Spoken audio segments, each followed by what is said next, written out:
I don't know if it's breaking news, but it is news. Ezekiel Elliott is flying back to Dallas, according to multiple sources. I don't know if maybe he's going back to pick up more clothes to go back to Cabo. Maybe he's going back to negotiate. Maybe this is a good faith offer on Zeke's part. And I don't think that they're far apart. They may not be far apart on money. From what I was told, okay, what I was told, they're not far apart on money, but there is a structure question or two that is the holdup here. At least that was what I was told this morning. And my source said if he was a betting man, that he thinks Zeke will be in the lineup on Sunday. And the feeling around the NFL is, and even with the Giants, that they're preparing for Zeke Elliott on Sunday. Yeah, Paul. Do you think Ezekiel Elliott looks at Le'Veon Bell's last year and says, that's not the way to go, getting no money for the season? I think Zeke's only making like $3.5–4 million this year. But if he takes a friendlier deal, he'll get like $12 million this year. Sitting out the season just nuts financially. I think that Jerry Jones, this reincarnation of Jerry Jones, is far more lenient because he realizes, back in the 90s, he played hardball because, hey, he thought he could with Emmitt Smith. This is different now. He's got a team. You don't want to screw up the chemistry. You don't want to go 2-2 in the first 4 games, or God forbid, 1-3. You have an easy schedule to start out with. You need to go, worst case scenario, 3-1. But you can't start out and get tripped up by the Giants. And you want to look at this season. I know that he says, well, we want him back for the dog days. We want him back for the playoffs. I get that. But, part of the position of where you are in the playoffs is predicated by how you perform in the regular season. What is your record? Well, you have home field advantage. You're going to be a wild card team. You're in a division that has the Philadelphia Eagles.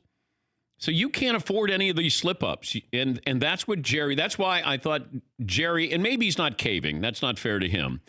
But that he would be more tolerable with something like this. Whereas the Chargers, it's not going to end well for Melvin Gordon. Yeah, Paul. Any chance, though, this is the opposite, where Ezekiel Elliott and his agent look at the schedule and say, the Cowboys are facing the Giants, the Redskins, and the Dolphins. They'll be heavily favored in all 3 games. The Cowboys could be 3-0 3.5 weeks from now, and they could have a young running back playing well.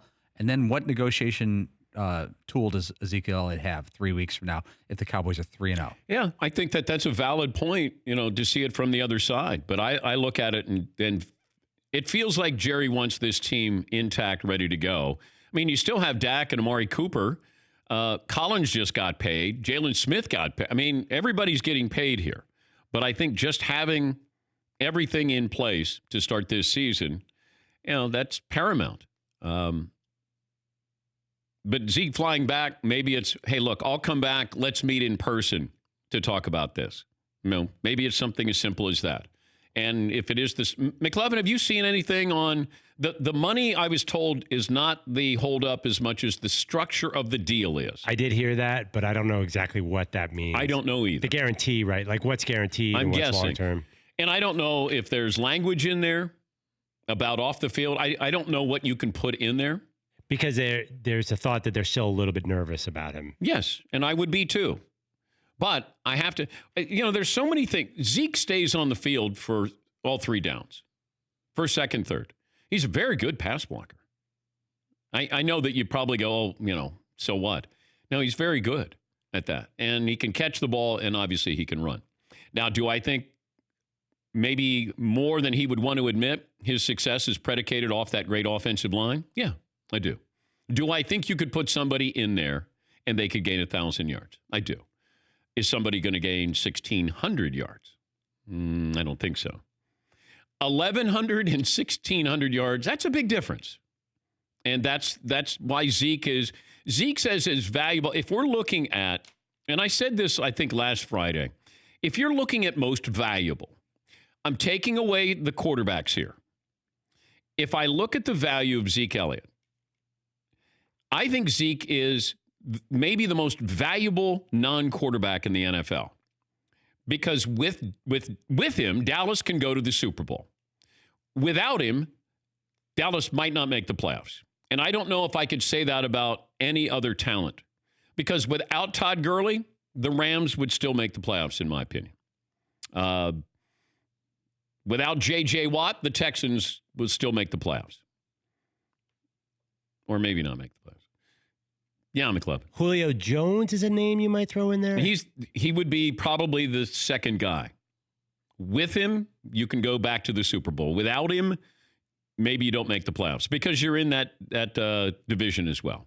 For more Dan Patrick Show, tune into Audience Channel 239 on DirecTV. Stream for free on BR Live or download the Dan Patrick Show app.